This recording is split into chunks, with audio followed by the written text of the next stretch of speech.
Hello and welcome to episode number 59 of the Wonder of Stuff Vodcast, broadcast live on Google Hangouts on air every other weekend. This is the place you'll find news, information and commentary about science, engineering and technology from the past week and beyond, and anything else that interests us from inside our tiny little human brains. As ever, my name is John Gardner, and to help us out on this journey to knowledge, let me introduce my colleagues Richard Smith and Ross Davidson. Say hello, chaps. Hello, chaps. Yeah, we're back. It's not the same with you being in a room rather than outside a hotel. It's not the same without a. I watched it back this morning. It's like, I was in stitches as well, so I could see how everybody else was. Anyway, yes, we're back to the standard trio in standard trio formation after I was gallivanting around the North Africa, as it were.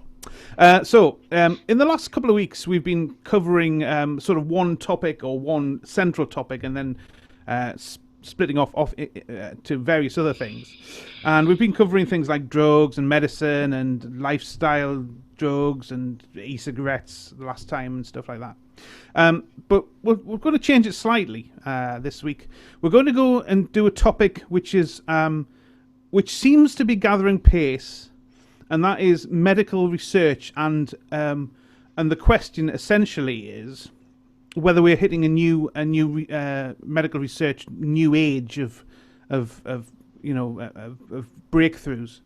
And there's a couple of things that started me off on this, and one of them is that over the last couple of weeks we've seen a few stories about how they think have made a breakthrough on a pancreatic cancer. They think they've made a breakthrough on what was I talking about before? Oh yes, paralysis. They think they can get people who have been paralyzed walking again. And there was another one. What was it? What did I tell you before? I can't remember. But there's a few of them anyway. So I was just wondering if that's a good place to start this week, to see if we've got anything like that. I think that is true. I think it is true that it does seem to be a thing that's happening at the moment, which is lots and lots of medical breakthroughs. So it'd be interesting to see that plotted on a graph, wouldn't it? Yeah, I mean, generally that is the case.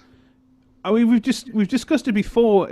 For various other topics, and I said then, and this was like sort of last year, that I felt there was a new, this sort of like a big progression to something big that things are gonna get solved really quickly now, and whether that is just because there was one particular bottleneck and that bottleneck's now gone, and that's gonna taking the researchers down different avenues, but yeah, I just wanted sort of to list a couple of the things. So I said about the pancreatic cancer thing.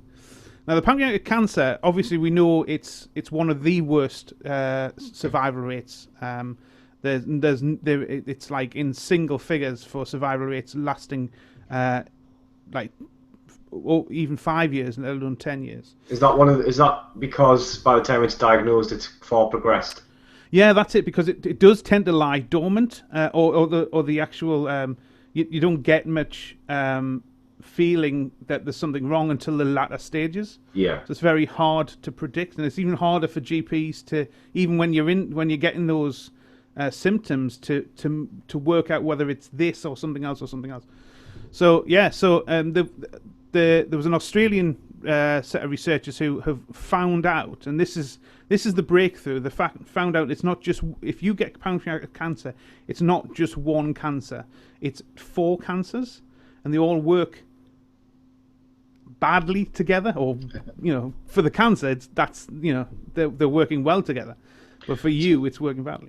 So why is it 4? Is it because it targets like 4 different areas of the pancreas? I mean, is that different cell types or something, or? It seems odd that you get 4. Yeah, I haven't done research on this one to be honest. I don't think that's a panacea. It could have been 3, but it just happens to be 4. Yeah. But yes, it's the they identified 32 genes from 10 genetic pathways that were consistently mutating in pancreatic tumors.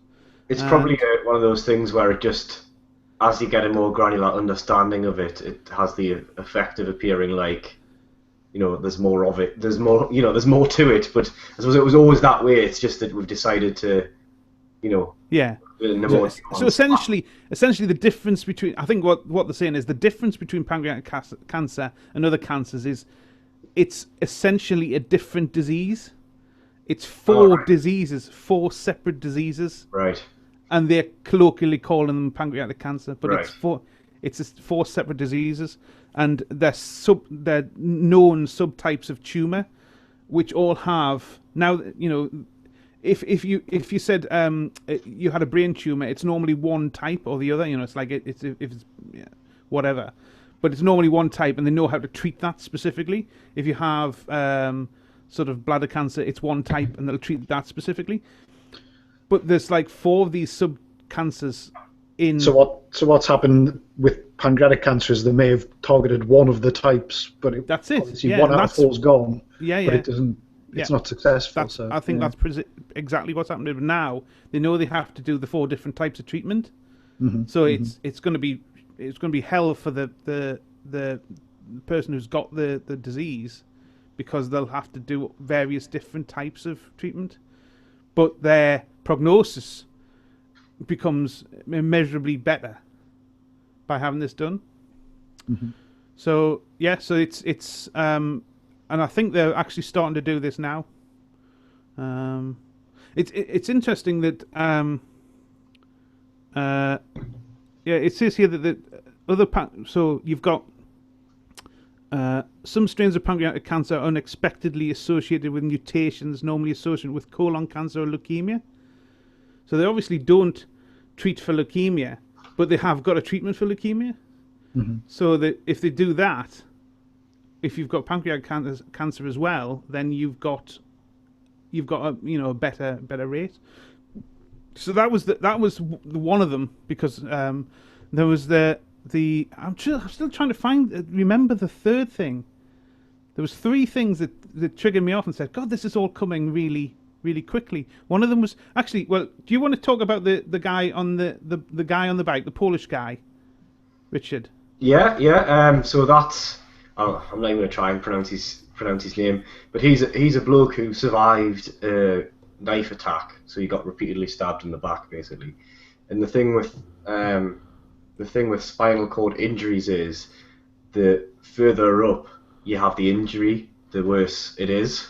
So if you have it low down, you can be okay. You can be all right, because the nerves are so deeply, the anatomy of a human. The nerves are quite far removed as you get deep down. So it's hard to cause a severance low down. But basically, you can think of it as just a conduit for the nerves.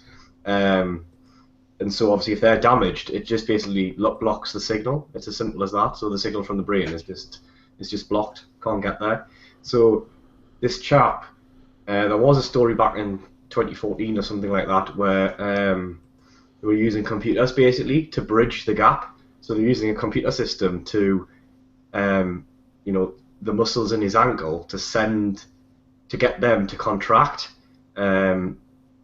And then obviously the muscle then takes over and you carry on the action. But this at the moment is to do with cell transplantation. So they've now, in a world first basically, Polish scientists in collaboration with London scientists have transplanted cells, I think, from the nasal cavity. Did I say it? Nasal cavity, yeah. The navel. I thought you said nasal. Navel? No, nasal. Yeah. I imagine it's nasal rather than navel. I thought so. I thought, well, that's interesting. Navel cavity. I wonder why they picked that. Nasal, yeah. So basically, he's walking again. So these are his own cells. It's a transplant within his own body. Yeah. That's fascinating. That. And what they said was that. Actually, no, they didn't. This is the next story I'm coming to. I'm actually going to tell you the answer to something that I haven't told you yet.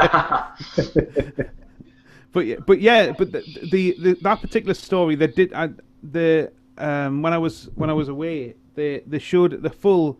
It was quite a bit of a documentary. It was about 15-minute documentary on this particular guy. Yeah, 'cause it's on Panorama, isn't it? Is there not a show? Is there not a full-on show? Might be. That's why that's what they were showing. Then that must have been what they're showing.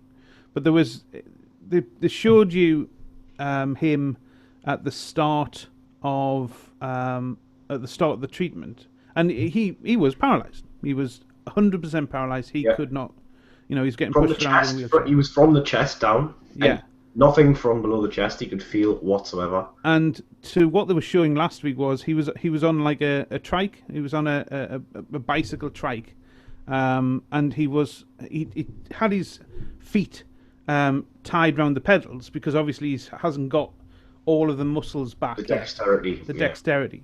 But he was pulling up on a pedal and pushing down on another pedal on his own, and he was propelling a bike around. And he was there was another one that showed him actually doing some walking with the on frame. those like parallel bar things, but he was actually propelling himself down. And obviously there's a lot of physiotherapy going to be in there now, but they've actually brought it back. They've brought the nerves back, which is amazing. Well, he has a quote from the chair of the neural regeneration at University College London. He's saying, in this field, what has been achieved is more impressive than man walking on the moon.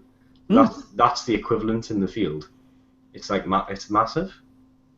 It is. And what they said they were going to do now is put out a worldwide request for people who have got a completely severed. My computer's going mad. I wonder what impact this has on the whole. The head and brain transplant thing we've talked about in the past, which was largely laughable because they've made no progress on this whole spinal injuries thing. Because you remember we talked about the show that how are you even going to do that when you can't even get people to walk again? So how is severing a whole spinal cord going to work? Presumably this has some impact on that because there may be other laughable reasons why it won't work, but the overall complexity of it. But this was the main blocker, wasn't it? And now that doesn't seem to, if this turns out to be true and they can repeat it and blah, blah, blah, then I wonder if it does open the way a little bit for head transplants in the next 50 year, 100 year, whatever. Mm-hmm. But I still think they should get this right first. Oh, yeah, I still think that like a head transplant is like X amount of building blocks away. They're actually trying. It's like, have you seen the old adage where somebody draws two circles on a screen and goes, "Now draw the rest of the owl"? Yeah. It's kind of like that. It's like, well, it would be so profound though if it worked. When you think if you had a donor body, if you had all sorts of like cancers where they just keep coming back or whatever, and you could do that. I mean, the application's endless, really, isn't it? But something like that where you just can't treat it. It's like, well, just swap the body out. Well, that is the third. That is the third one. I finally remembered what it was, and that was that they're starting to now understand how the immune system really does work and how it is fighting cancers all the time. There's these little cancer cells keep popping up in the body, and under normal circumstances, the immune system will just kill them. So now what they're trying to do is take those and work out why it doesn't kill the big ones that people actually get and can't get cured from.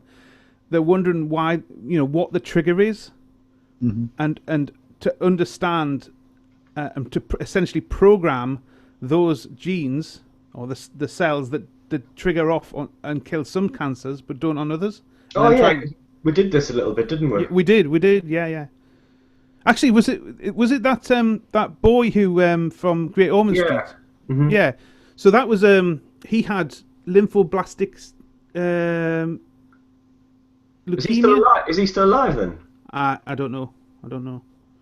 And it was so they were doing a T cell reprogram, weren't they? Yeah. I think so. It was a. Was it not a little Indian girl or something like that I covered before Christmas? Yeah, no, that was the one, isn't it? Yeah. That is the one. So yeah, it was Great Ormond Street. So Layla. That was it, Correct Layla. that. She was probably British, but what I meant by that was I think she had an Indian heritage. Yeah, Lisa and Ashley Richards are her parents, but she was called Layla Richards, I think. All right, that's totally different. Yeah, this is the one. I think this is the one I've got here. Two things there. So yeah, they did a reprogram of using gene therapy. That was the one which had basically no prospect of survival. Yeah, that was the one. Yeah, they tried every possible remedy that they knew of and it was essentially it was terminal. Yeah. So they did this, and you said they were completely cured, wouldn't you? Yeah. So what was her name again? Layla Richards, I think. Right. I'm just gonna look her up while you're talking. So it was called. It was Professor Wazim Kazim, Professor of Cell and Gene Therapy at UCL. So yeah, so that was another thing that was on the news today, or this week, how they've made, as a part of that, coming from that particular story, they've made this huge leap, and now they can actually, they've worked out how to fire off this trigger, so they can, the body's immune system can engulf cancer cells and actually, because like they said, it's already doing it. What they now understand is it already does that all the time now. That sort of makes sense that the body would be doing that when you think about it. I mean, it sort of seems like, yeah, that would make sense. You've got this immune system; it's going to be treating your body for a load of things already.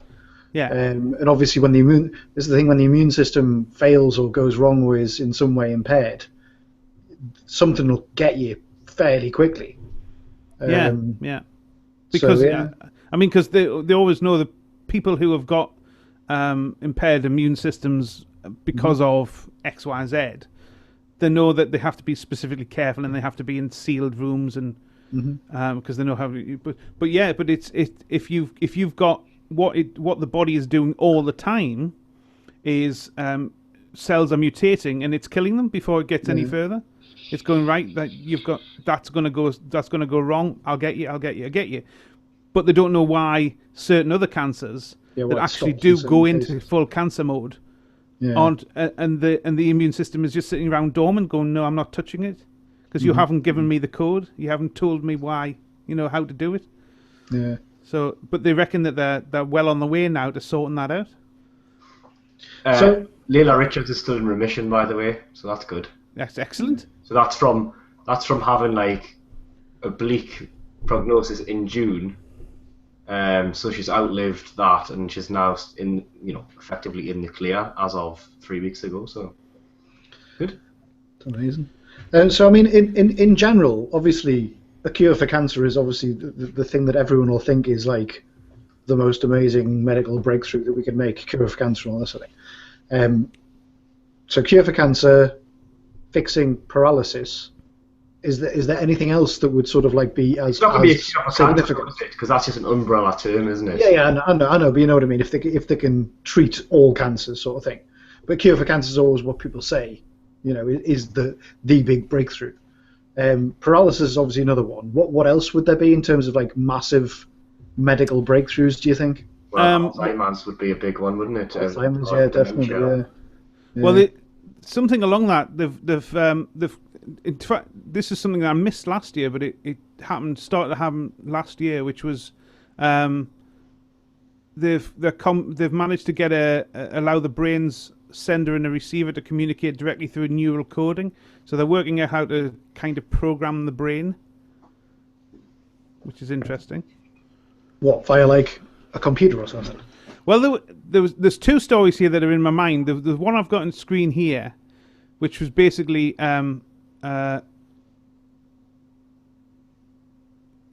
it's something about using humans to control things with their thought process and coming from that point.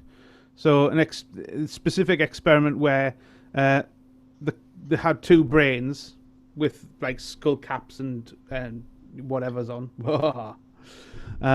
and two brains. One was designated as a sender brain. One was a receiver brain, and they extracted the neural signals, digitized them, sent them across. I think I've seen this. I think I saw this on a TED talk. Right.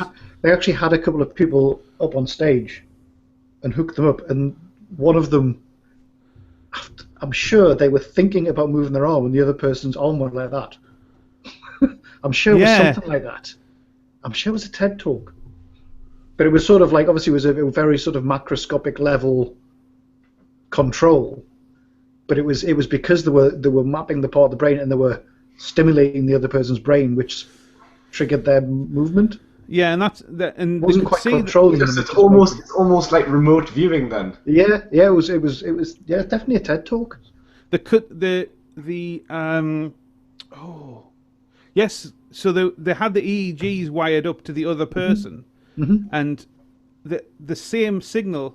So one was sending the sender brain had an EEG, and the same one was getting digitized, sent over, neural encoded, and the same sphere of the brain was triggered. Yeah. I mean, I suppose ultimately medical breakthroughs that would be being able to sort of digitize the brain would be the best one, wouldn't it? Oh, well, you could put a cap on and just they are.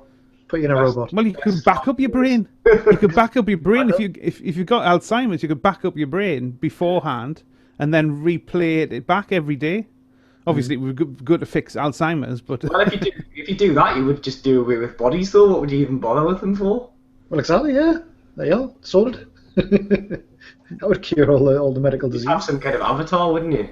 Yeah. Another thing. Here's the thing. Big thing. And this obviously came about from a completely different thing, which is 3D printing.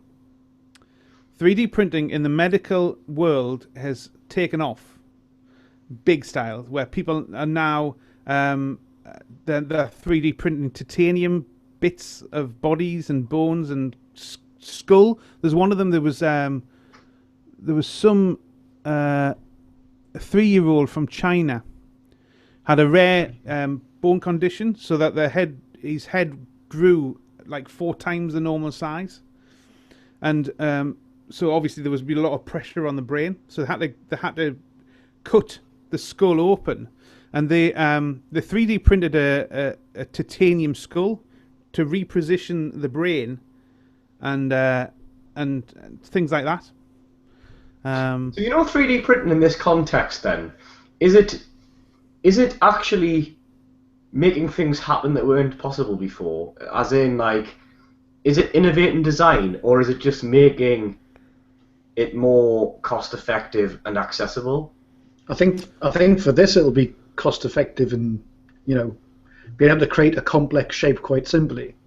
But there's other areas, probably not medical, where you can use 3D printers to create things that are impossible to build. Right. All right. You can't actually do it with it. Yeah. If you'll have shapes where you could build them, but you'd have to stick bits together, and obviously that makes inherent flaws and faults in whatever you do. Right. So you can actually improve the design by having it as one piece. Yeah. I think the thing that the 3D printing overcomes is that normally you would have to have built that out for one piece of titanium and milled it. Yeah, exactly. Well, milling machines have got the certain constraints on it, whereas the 3D printer doesn't have those constraints on because it's building it up in layers. Mm-hmm. Where a milling machine, a tool has to actually go in and cut out. There's going to be certain places where you can't get that tool in. Right. But a milling machine doesn't have that. If you want a really small, complex construction, then it's much better. Yeah, absolutely. So there's that. There's another thing that's... The materials you can use, you'll be able to use materials that milling them would be impossible because they're too fragile or something, probably. Yeah. So, I mean, 3D printing, it covers a lot of things, but there is a massive... Just the concept of building something up, like John says, layer by layer, it removes a load of the manufacturing problems that you have.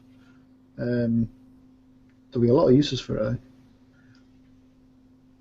I think we know someone who works in a company that writes software for machines that do milling and does all those complex mathematics. Oh, is that Dave, is it?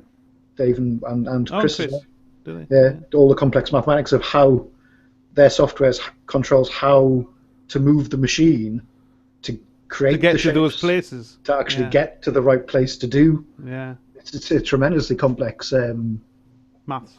maths. Yeah, yeah. Because you've got those three. Well, as soon as you put like an X, Y, and a Z, it's the Z that I I remember used to do when I was doing this in the first year of my engineering degree, programming CNC machines to do stuff. It's the Z parameter that always used to just screw through me, because you'd look at it on the screen and go, "That's perfect," but then you realise it's like half a mile away. Yeah. Or the first thing that I did, you can obviously play it through, and it shows you where the tool would end up at the end of it. And I'd actually buried the tool right in the base of the milling machine. So yeah, I can understand how that would be difficult. And well, of course, 3D printers, you don't have that problem because it's layered up. There's another big breakthrough as well, which happened last year. Now, I have a personal sort of interest in this, because my mother had a cataract operation about 4 years ago now. Now, cataracts are the biggest cause of sight loss in the world, bar nothing. And they're actually the biggest cause of sight loss in the United States, which for a so-called first world country, that's quite bad. What's going on there then? Why is that a resurgence then there? No, it's always been the case. So just what, poor healthcare or poor nutrition? No. It's. I don't think there's any real. I don't think you can get around it. What is cataract? So this is where the lens clouds up. So Right. it goes like a milky colour, Yeah. and the only way that they can do it nowadays is what they used to do was basically, if you had they used to take the lens out of somebody's eye who had a fatal accident and use those, but now they use artificial lenses.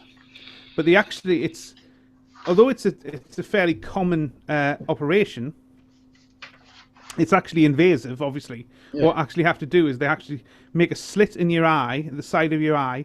They pull the natural lens out, they push the artificial lens in, and then sew the eye up.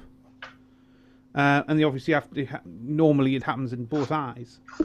So you have to do two of them, and you can't do them both. They don't like doing it both together, because if it goes wrong in one, So what they've actually found out that there's a naturally occurring steroid called lansterol, and they've found out that it shrinks the size of the cataract, but also prevents it from returning when you put it in as an eye drop. So essentially, it dissolves the cataract away, which means that if this does actually work, then there's a huge train that goes across Africa, which doing these operations, they can just get a little dropper, and you can dissolve, and that's you've reduced sight impairment from like most of the population of the world by a huge. It's one of those things, isn't it, where you think if an alien witnessed this problem, they would just say, "Why have you not solved this problem? You've got the means, and you've got the answer. Do it." But yet we still haven't done it. But that's just money, isn't it? Well, If you send all the scientists off in the world going, you try and sort that out, you try and sort that out, you try and sort that out. Money's not an object. We'll just throw money at you. I'm sure a lot of this stuff would have been done many, many years ago. yeah, the prioritization of money. Yeah. And the last story of last year, the world's first successful penis transplant. Was this the bloke who was going to? It was a woman who used to be an adult and performer, should we say, but was actually a politician, and she was going to volunteer to be his first conquest or something. Yeah, yeah. Well, I don't know what it was. It's a South African story, and it was a man who had a circumcision, but went wrong. So they actually managed to connect the small blood vessels and nerves back the penis from some. Well, I guess it's somebody else's penis, which is a bit weird. Wouldn't fancy that, like. But it was fully functioning. It worked again. It was entirely functioning. It had the urethra and it had all of that. You could pass waste through it. You could have your normal sexual things. And but it says at the end here, But the transplant. Well, Yeah, that's not right. I wouldn't like that. well, it must be if it was a transplant. I'd rather Anyway, go for the... it might become You know, the thing considerably is, as bigger well, than yours. well, you'd have to search far and wide for that, but Oh! you know what's funny though? Like, whenever people say, "Oh, someone else's eyes," you've seen things from someone else's eyes, I always think, "What a load of nonsense!" But then when you say the penis thing, I'm sort of like, that's not right. As an addendum to the end of the story, though, it says, unfortunately, the man returned 2 weeks later to have the transplant removed because his wife didn't find it particularly aesthetically pleasing. I remember that. And that was not a joke. That's quite common in transplants, though, like with arms and legs and stuff like that, where the people become very, very uncomfortable. You know, at first they're all up for the idea because they've got no other option, you know, and then basically they start attributing this to it after the fact, and like it starts creeping them out that it's someone else's arm, or they end up with a no psychological relationship to the limb. So I suppose What happened? Thing. What happened with there was a man and a woman like 2 or 3 years ago. I think within sort of 6 months had the first 2 face transplants. Remember that? It was all over the news. There was a French woman, I think. Oh yeah, the one that had a dog. That was quite a while ago, wasn't it? Yeah, it was quite a while ago. But She had a face ripped off by a dog or a chimpanzee or something like that. chimpanzee or Wasn't it? something like that, yeah. But that obviously would be very, very psychologically weird, having someone else's face. Well, it isn't though, is it though? Because the move the ligaments around to get it to match. The face takes on the contours of the bones and the underlying muscles and ligaments and whatever. So the skin is. You mean it's not like Face Off. It's not. You know, so you take that and it's kind of. It doesn't look like the old person though, does it? It looks a lot more like the new person. It will to a certain extent, though, surely. There'll be features that will translate you. I think it looks a lot more like you. like you would have looked than it does the original person. But to be honest, I think they're so poor quality that it kind of barely looks like a human anyway. So it definitely doesn't look. It definitely doesn't look like the donor. Right, I've got one. I've got it here. Right, this is the guy who had his. He was at the end of last year. This is the most complete facial reconstruction from a face transplant. And he was an American fireman, and this is the guy. So this is what his face was after the. I don't know. I presume it was severely burnt. And this is his, and this is his new face on the right. It's incredible. See, his face is a completely different shape on the right. Yeah, it was. Yeah, it's presumably there's some swelling and. You know, obviously that's not the eyes that you would design necessarily, is it? No, and I guess there's a certain amount of additional operations that will happen afterwards to try and because his vision's probably, although saying that his vision originally was probably really bad. If you look at this, I mean this side here. Yeah. Yeah, I think I've got the same article there. And if you actually, there's a photo of him before, and then there's a photo of the donor, and yeah, you're right. It definitely looks like him rather than the donor. Yeah. So yeah. So there you go. Off. So what I thought about is just having a little quiz, because we know how we like quizzes on this program.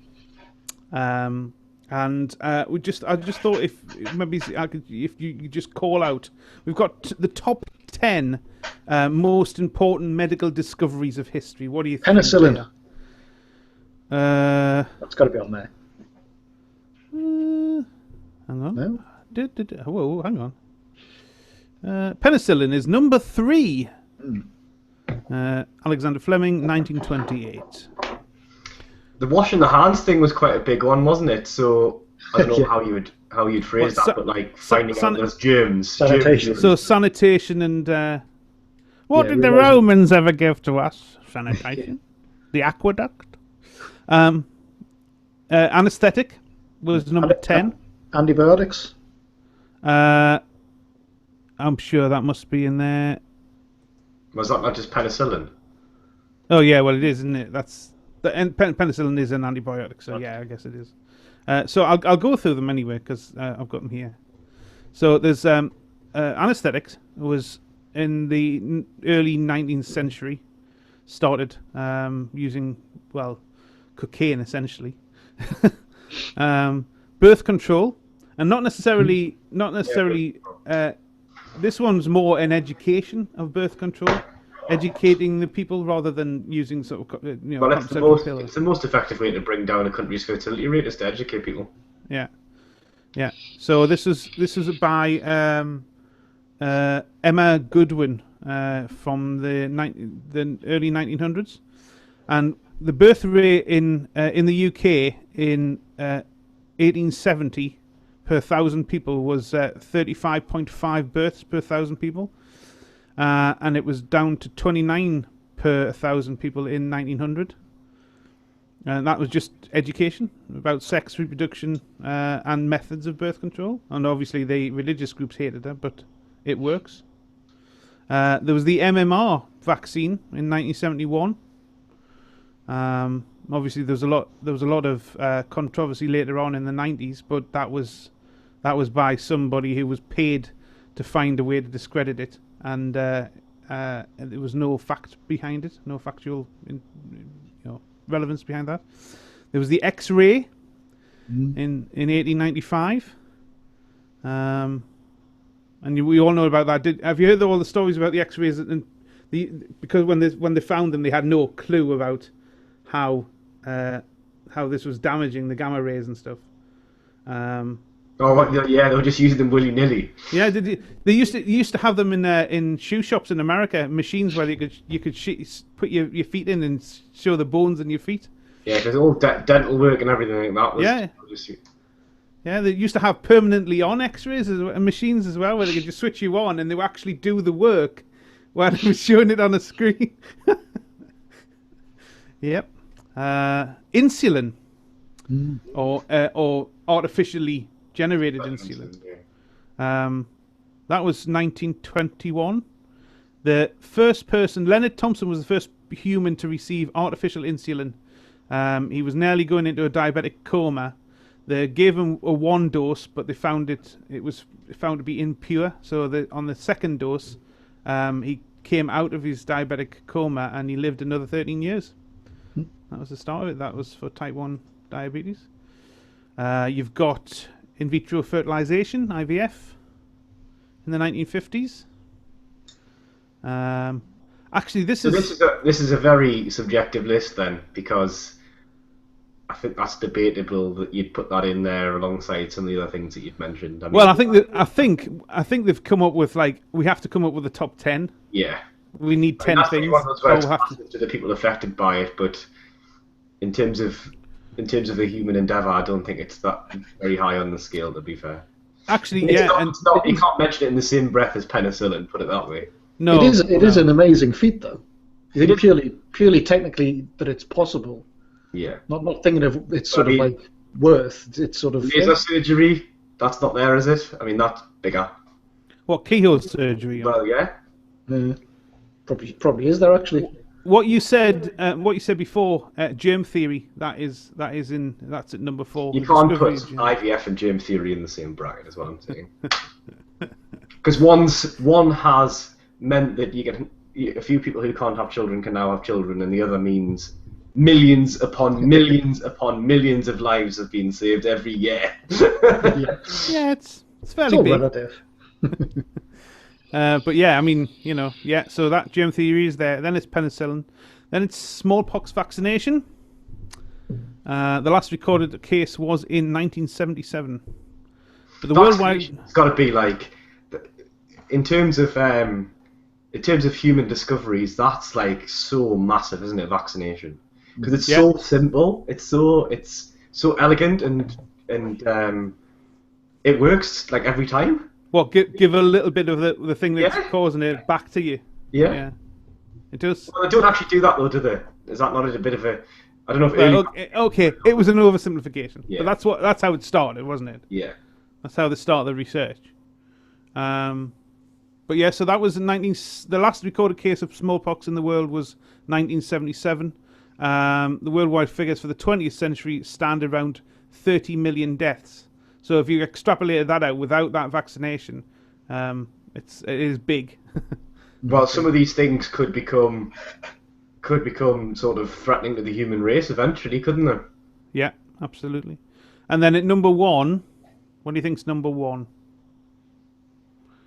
It's kind of not. So vaccinations is number 2. Yeah. And germ theory was number 3. Yeah. No, number 4. Number 3 was penicillin. To be honest, it's an arbitrary list. It's just numbers. But what they have in number 1 is DNA or the human genome and mapping that. Yeah, I suppose there that's you go. given us a massive insight into how diseases work. And Yeah. Yeah, that's, So there I you suppose go. that's the one that's going to sort of preempt all of the next, most of the next big breakthroughs. So obviously a lot of that was in the 20th century, but we're into sort of like 15 years into the 21st century, and do you think it's unfair to compare them because some of these were like groundbreaking in that before them nothing was known about them, after them more things were known about them. But now we're kind of tweaking things and making things better and going down different paths. DNA is definitely a work in progress, isn't it? I mean, that will go on for hundreds of more years. You would expect. Yeah. Until you can. It's one of those things where you take. open you peel off the layer and it's thousands of layers, and then you peel off those layers and they all have thousands of layers. So it's one of those things where we've just kind of scratched the surface, haven't we? Yeah. But yeah, so I think the first 15 years of the 21st century have been pretty amazing. And that is how we're going to end it because virtually bang on time. Oh, this is just brilliant when it all comes together. It makes me so emotional. Can we get some kind of medical treatment for John? He's beyond care. I think that's not planned for research until at least the 25th century. So I'm going to be well gone now. Anyway, so thank you very much for watching. This brief history of medication and the new research, golden age of research that we all think. Well, I think anyway. It's probably we're starting the road. So thank you very much for watching. As always, we have all of these things. I haven't done this for a while, actually. So we have got an email address, which is wonderstuff@gmail.com. Send us all your complaints or criticisms or, preferably, nice comments and questions that you want us to cover. We have, of course, that's the old one. That's the new one. Wonderstuff.com is our website, and it has links to the podcasts, the vodcasts, lists of topics and anything else that we want to put in there. Although to be fair, we haven't put much in the blog for a while, other than the latest vodcast. And that's it. So I think until next time, I think say goodbye, everybody. Bye. Bye.